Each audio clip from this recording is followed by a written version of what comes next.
जाएंगे और उससे जो डील करेगा, खासतौर से तेल जो खरीदेगा रूस से, उस पर तो और उस पर रशिया के साथ साथ उन देशों पर भी प्रतिबंध लगाए जाएंगे। सवाल यह है कि अगर ट्रंप वाकई इतने चिंतित हैं तो फिर 50 दिन फिर क्यों देने के लिए तैयार हैं? 50 दिन। एयर मार्शल बी के श्रीवास्तव मेरे साथ जुड़ रहे हैं, मेजर गौरव आर्य बस कुछ ही देर में यहां पहुंचने वाले हैं। 50 दिन तब तक तुमको जितना मारना है मार लो और मेरे को जितने हथियार बेचने हैं मैं बेच लूं और उसके बाद सीज फायर को लेकर बात कर लेंगे। दिनेश, आपने बात को सही जगह पकड़ा। दिन जब दिए आते हैं इसका मतलब उस धमकी में दम नहीं है। किस बात का दिन? आप देख रहे हैं, इन्होंने कहा था 1 दिन में बंद कर दूंगा, उसमें 6 महीने हो गए, अब 50 दिन और दे दिए।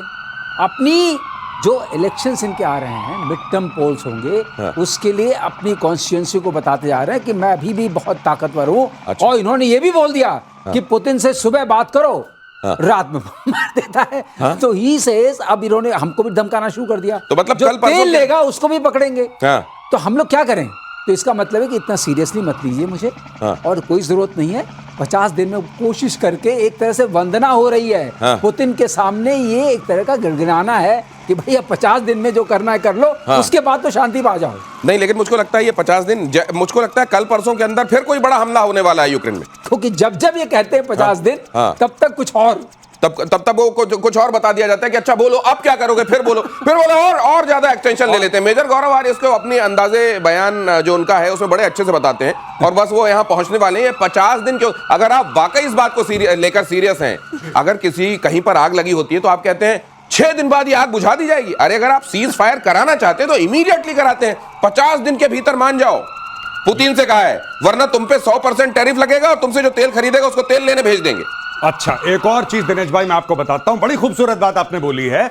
शुरू में पुतिन ने बोला था मैं पूरी दुनिया के ऊपर X% टैरिफ लगा दूंगा, फिर कहता 90 दिन बाद लगाऊंगा। हाँ, बोला था ना शुरू में, बोला 90 दिन बाद लगाऊंगा। अब पुतिन को यह कह रहा है कि तुम तो बात करते हो बड़ी प्यारी प्यारी यार, बड़ी मधुर बातें करते हो तुम फोन पे, और जैसे ही मैं फोन रखता हूं पता लगा कि 200 ड्रोन गए, 5 बैलिस्टिक मिसाइल गई, 3 क्रूज मिसाइल गई। ये क्या ड्रामा है? देखो तमीज से रहना वरना ठोक दूंगा तुम्हें, लेकिन 50 दिन के बाद। हाँ, लेकिन 50 दिन लेकिन 50 दिन, ये 50 दिन, वो 50 दिन। ये असल में ट्रंप की कही हुई बातें। अभी तक आप ये देखते थे विज्ञापनों में ये कही जाती हैं बहुत सारी बातें और उसमें स्टार लगाकर कर दिया जाता है नीचे कंडीशन सप्लाई।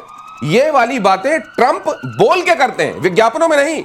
उनके बोलने में होता है 50 दिन बाद, वरना एक्सटेंशन और दे दूंगा। अगली खबर देखिए, यूक्रेन को और हथियार देने वाला है अमेरिका। अब देखिए यहीं पर वो कैच है, अब समझिए 50 दिन क्यों।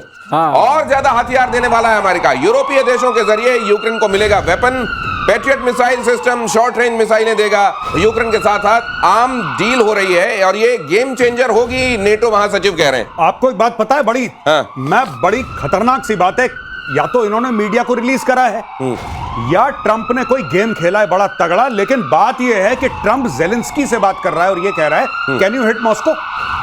हाँ, ये अभी मीडिया में आया, मैंने पढ़ा कि can you hit Moscow, can you hit interior Russia. आप क्या व्लादिवोस्टॉक मार सकते हो? आप क्या सेंट पीटर्सबर्ग मार सकते हो? मैं कर सकता हूं ऐसा। वो कहता है कि अगर ट्रंप साहब आप मुझे हथियार देंगे मैं मॉस्को को मार सकता हूं। तो उसने बोला ठीक है, वील टॉक अबाउट इट। ये देखिए ना, ये मैसेजिंग है ट्रंप की कि अब मॉस्को पे तो पहले भी अटैक हो चुका है, ड्रोन अटैक नहीं करा था मॉस्को पे, हुआ था जी। He is totally prepared. ये टैरिफ शेरिफ का ट्रंप मस्ट रियलाइज कि भैया अब इन तिलों में इतना तेल नहीं है।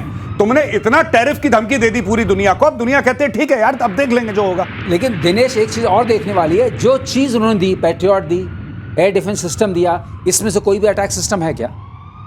अटैक सिस्टम तो कुछ भी नहीं है। ये तो सब डिफेंस, ये तो सारा डिफेंस है। इसका मतलब वो कह रहे हैं कि तुम मारते रहो, मैं इसको अपना सामान बेचता रहूंगा, ये मार खाता रहेगा लेकिन मेरा माल खरीदता रहेगा, लेकिन ऐसा कुछ नहीं दूंगा जिससे तुम्हें मार पड़े। हेलमेट दे दी, मोटरसाइकिल नहीं दी उसको। हेलमेट दे दिया, मोटरसाइकिल नहीं दिया, और हेलमेट देने के बाद कहा है आप जिस पे जो मार सकते हो मारो, सिर्फ एक्सीडेंट के लिए नहीं है, बाइक राइडिंग के लिए। अब कुछ बरसाओ तो बरसाओ, इसका सिर नहीं फूटना चाहिए, हाथ पैर के लिए चलेगा। हमको सिर फूट जाएगा तो लेगा दोबारा कैसे? दोबारा कौन लेगा? जिंदा रहे, मरने ना पाए और जिंदा रहते रहते हथियार खरीदता जाए, ये है अमेरिकन फिलॉसफी। वरना 50 दिन के बाद सीज फायर की बात कौन करता है? यूक्रेन पर बड़े राजनीतिक उथल पुथल के संकेत। अगली खबर देखिए, यूक्रेन की प्रधानमंत्री बन सकती हैं यूलिया स्विरडेंको। मौजूदा प्रधानमंत्री को बनाया जाएगा रक्षा मंत्री। राष्ट्रपति जेलेंस्की ने खुद की है इसकी सिफारिश। अब ये करके क्या हासिल, ये सब क्यों हो रहा होगा वहां? ये देखिए बीच में चेंज करता रहता है, इसने कई अपने जनरल्स भी चेंज करे और अब इसको ऐसा लगता है कि थोड़ा सा चेंज करके प्रधानमंत्री को डिफेंस मिनिस्टर बना दो, डिफेंस मिनिस्टर को पानी का मंत्री बना दो, पानी के मंत्री को रेल का मंत्री, तो हो सकता है कि लोग बदल के, हो सकता है माहौल बदल जाए। अच्छा, जो गुस्सा है लोगों का कि तुमने पूरे यूक्रेन को खराब कर दिया, तुमने करा क्या? करा क्या? मैंने मंत्रिमंडल में फेर बदल कर एक और संदेश मिलता है, एक और संदेश है वैसे। जी। ये इकोनॉमिस्ट हैं। अच्छा, ये इकोनॉमिस्ट हैं, तो इसका मतलब क्या, अब ये पीस टॉक पर आने वाले हैं। अच्छा, उसके बाद तो जरूर पड़ेगा ना। तो मतलब जब रुपए पैसे की समझ ज्यादा आने लगे, जो खाता बही का हिसाब ज्यादा रखे, वो युद्ध के बजाय, तो अब इनके पास खाता बही, लेकिन कोई दृष्टांत लड़ाई का नहीं बदला है। प्राइम मिनिस्टर अभी भी रिपोर्ट करता है प्रेसिडेंट को। राइट, नहीं, प्राइम मिनिस्टर करता ही है, डिफेंस मिनिस्टर प्रेसिडेंट को रिपोर्ट करता है, तो उससे क्या प्राइम मिनिस्टर को मतलब नहीं है। लेकिन ये चेहरा इसलिए रखा है कि जो वहां पर थोड़ी उथल पुथल हो रही है, मैं भी कुछ लोगों से वहां मिला हूं, जानता हूं, वो तो वो ये कहते हैं कि वहां पर अब रेस्टलेसनेस आ रही है, मुझे कहते हैं फटीग आ रही है, वॉर फटीग बोलते हैं, ऊब आ रही है सिविलियंस में, फौजियों में, लोग मर रहे हैं, लोग सुन रहे हैं। अब वो कह रहे हैं ये हम लड़ किस रहे हैं। तो ये वैसी वाली बात है कि आप मंत्रिमंडल के चेहरे बदलो और एंटी इनकम्बेंसी से पार पालो वाला जो फॉर्मूला है वो शायद वहां तक पहुंच गया है, और वहां पर भी अब ये कुछ एक चेहरे बदलकर ये बताने में लगे हुए हैं ज़ेलेंस्की की नहीं चिंता मत कीजिए, यहां तो मैं सब कुछ ठीक चला रहा हूं। एक्चुअली उनके लिए भी समस्या ये है कि अगर ये युद्ध रुका तो ज़ेलेंस्की फिर अपनी कुर्सी पर रहेंगे नहीं। वायुसेना में शामिल होने को अस्त्र MK3 तैयार। अगली खबर देखिए, स्वदेशी एयर टू एयर मिसाइल है अस्त्र MK3 मिसाइल का जल्द डेवलपमेंट ट्रायल होगा। अस्त्र MK3 को गांडीव नाम दिया गया है। वायुसेना के लिए ये गेम चेंजर होगा गांडीव। ये सर किन मायनों में क्या खास होगा, और ये हमारे लिए ये जो जुड़ जाते हैं ना साथ में चाइना और टर्की वाले पाकिस्तान के साथ, इनसे निपटने में कैसे मददगार होगा? अब इसमें एक खास बात, गांडीव प्रोजेक्ट का नाम है। अच्छा, ये प्रोजेक्ट है, प्रोजेक्ट का नाम अच्छा, है, जिसमें अस्त्रा Mark 1 भी है, Mark 2 भी है, Mark 3 भी है। अच्छा, Mark 3 की खास बात ये कि ऑलमोस्ट ये मिटियोर जो वर्ल्ड क्लास सबसे अच्छी एयर टू एयर कॉम्बैट की मिसाइल मानी जाती है, उसके टक्कर में, मिटियोर के टक्कर में। अच्छा। उसमें खास बात क्या होती है, अब आपके जरूर मन में आएगा कि PL-15 से थोड़ी इसकी कंपैरिजन होनी चाहिए जी। तो उसकी खास बात यह है कि एक होता है नो एस्केप जोन। अच्छा, जो भी BVR मिसाइल होती है उसकी नो एस्केप जोन होती है, वो जितना ज्यादा लंबा होगी उतना अच्छा मानाता है। तो इसकी करीब 70 किलोमीटर की नो एस्केप जोन है। मतलब अगर इसके बीच में कोई फंसा तो बचेगा नहीं। अंदर कोई जहाज आ गया और इसने मार दिया, अब कोई भी मैनोवर कर ले और अच्छा। कितना भी तेज भाग ले, अच्छा। चाहे स्टेल्थ हो चाहे अदरवाइज हो, ये पकड़ के मार ही देगी। तो ये जो आप कह रहे हैं कंपैरिजन हम सामने स्क्रीन पर भी फ्लैश कर रहे हैं, PL-15 के साथ ही कंपैरिजन क्यों सर? PL-15 के साथ क्योंकि वही इस क्लास की मिसाइल उनके पास है जो PL-17 है बड़े जहाजों के लिए, और पाकिस्तान कुछ बनाता नहीं है।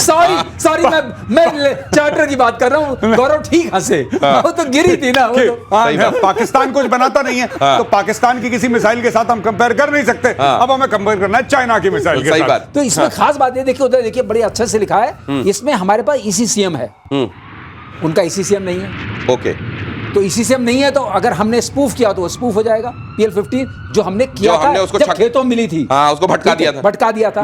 और दूसरी बात, ये ECCM क्या है सर? Electronic counter measure. अच्छा, तो अच्छा, अगर आप इलेक्ट्रॉनिकली उसको भटकाने की कोशिश करें तो हमारा नहीं भटकेगा, उनका भटक जाएगा। ओहो, अच्छा, इलेक्ट्रॉनिकली भटकाव से बचने वाला सिस्टम हमारी वाले में लगा हुआ है, PL-15 में नहीं लगा हुआ है। उधर डेटा लिंक है, डेटा लिंक का मतलब आप तोड़ सकते हैं। अच्छा, उधर लिंक है, डेटा लिंक है लास्ट तक PL-15 में। हाँ। आखिर तक डेटा जो है घर छोड़ के आता है, इसके बीच में अगर डेटा को अपनी तरफ आप ले लीजिए तो उसको वो भी इलेक्ट्रॉनिक से हो सकता है। राइट।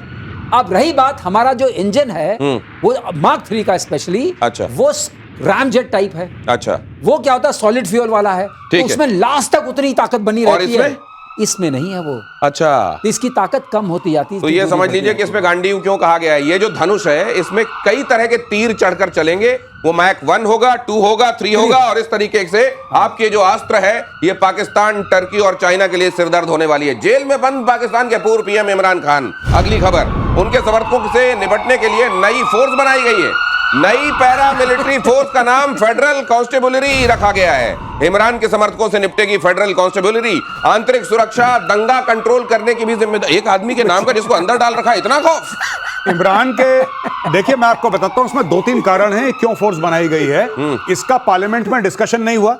आसिम मुनीर ने फोन करा, जरदारी को धमकी दी, जरदारी ने अंगूठा वहां पे लगाया कागज पे, और ये फोर्स बन गई। अब मैं आपको बताता हूं इसकी असली अंदर वाली स्टोरी। बात यह है कि अमेरिका के आ रहे हैं क्लोज, क्योंकि अमेरिका के क्लोज आ रहे हैं आसिम मुनीर, चाइना ने थोड़े से स्क्रू टाइट करे, इनकी चूड़ियां कसी हैं। अब इनकी चूड़ियां कसी हैं क्यों? क्योंकि 2 इन्फेंट्री डिवीजन लगभग 20,000 लोग अलग से निकाल रखे थे कि तुम चीनियों की सुरक्षा में लगो और तुम चाइना पाकिस्तान इकोनॉमिक कॉरिडोर की सुरक्षा में लगो। आज की तारीख में भाई साहब चाइना पाकिस्तान इकोनॉमिक कॉरिडोर बंद हो चुका है, राइट? अब इशू ये है कि आपको बचाया कैसे जाए, वहां पे इन सब चीजों को बचाया कैसे जाए। वहां पे रोज अटैक हो रहे हैं, आप जानते हैं ना बलोच क्या कर रहे हैं? बलोच ने मार मार के हलवा बना दिया इन लोगों का। अभी ऑपरेशन बाम खत्म हुआ है कल परसों, तो इन्होंने ये फोर्स इसलिए बनाई है, इसमें डालेंगे एक्स सर्विसमैन, इसमें डालेंगे और लोग, और मिली जुली एक फोर्स होगी। और आर्मी की इज्जत बचाने के लिए आपको कोई चाहिए ना जिसकी बेइज्जती हो, तो पाकिस्तान फौज को हटाएंगे वहां से। अब ये होने वाला है, आप देख क्या लेना। पकड़ा गौरव, बहुत बढ़िया, क्या नुक्ता पकड़ा है। पाकिस्तान फौज की बेइज्जती बचाने के लिए अलग कर दिया, वाह। पाकिस्तान फौज की बेइज्जती बचाने के कितनी लिए बचाओगे तुम? किस पे ठीकरा फोड़ना, ठीकरा फोड़ने के लिए ये बना दिया गया है। और इसी बीच अगली खबर देखिए, मध्य पूर्व में एक और बड़ी जंग की आहट सुनाई दे रही है। सीरिया पर इजराइल का बहुत बड़ा हमला, सीरियाई सैन्य टैंकों को निशाना बनाया गया। रूस धार्मिक अल्पसंख्यकों के पक्ष में इजराइल। अब यहां क्या हो सकता है? यहां पे देखिए, ये जो अहमद अल शरा है, ये अहमद अल शरा जो है, ये भाई जो था पहले इस्लामिक स्टेट और अलकायदा का टेररिस्ट था। ठीक है। इसके ऊपर 10-15 मिलियन की बाउंटी थी, जो कि यूनाइटेड स्टेट्स ऑफ अमेरिका ने बोला था कि जिंदा या मुर्दा इतने पैसे मिलेंगे। आज की तारीख में वही बंदा ट्रंप से हाथ मिला रहा है, वो जा रहा है ट्रंप से मिल रहा है, साइडलाइंस ऑफ मल्टीलैटरल मीटिंग्स में वो जाके ट्रंप के साथ फोटो खिंचवा रहा है। अब इशू ये है कि इजराइल की मजबूरी है, ईरान दोबारा अगर इस्तेमाल करता है जमीन और दोबारा आर्म करता है हिजबुल्लाह को और हमास को, तो बीच में आता है सीरिया।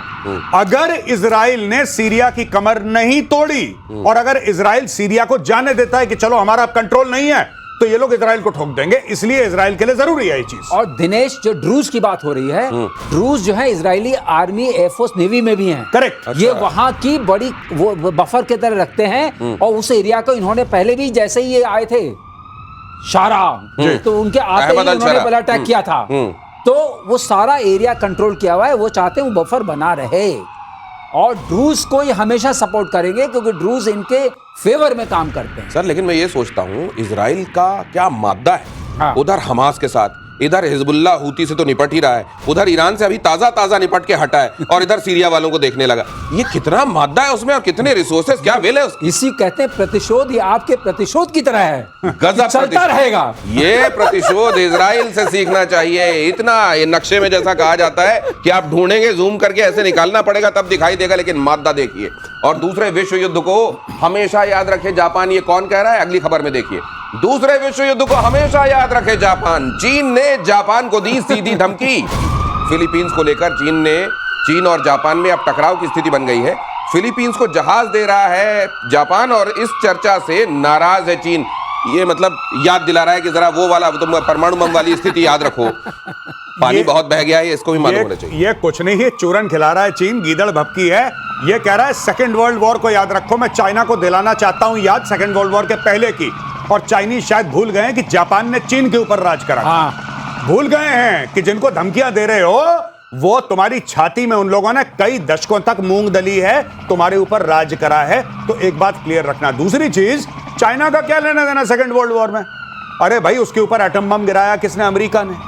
किसके बीच में लड़ाई हुई है? पूरी की पूरी रशिया वहां से आ रहा था, अमेरिका यहां से आ रहा था कि हड़प लेंगे जापान को। एक रेस लगी, तो उसके बीच में अमेरिका ने जो एटम बम मारे थे उसमें, फैटमैन और लिटिल बॉय, हिरोशिमा और नागासाकी में, उसके 2-3 कारण थे। सबसे बड़ा कारण यह था कि भाई आपको पूरी लड़ाई को मैनेज करना और लड़ाई को खत्म करना है आपको, सेकेंड वर्ल्ड वॉर। दूसरी चीज, अगर आप एटम बम नहीं मारते तो वहां पे सोवियत रूस की फौजें अंदर घुस जाती। उनको भी दिखाना था कि हमारे पास ऐसा हथियार है जो दुनिया में किसी के पास नहीं है। ये सारी की सारी चीजें हुई। इसमें चाइना का क्या लेना देना? ये किसी और की चीज ना, किसी और का चूरन किसी और के नाम पे बिल फाड़ के बेच रहा है। नहीं, बस दिनेश एक बात देखिए, चाइना अपने आप तो पाकिस्तान को दे रहा है सब।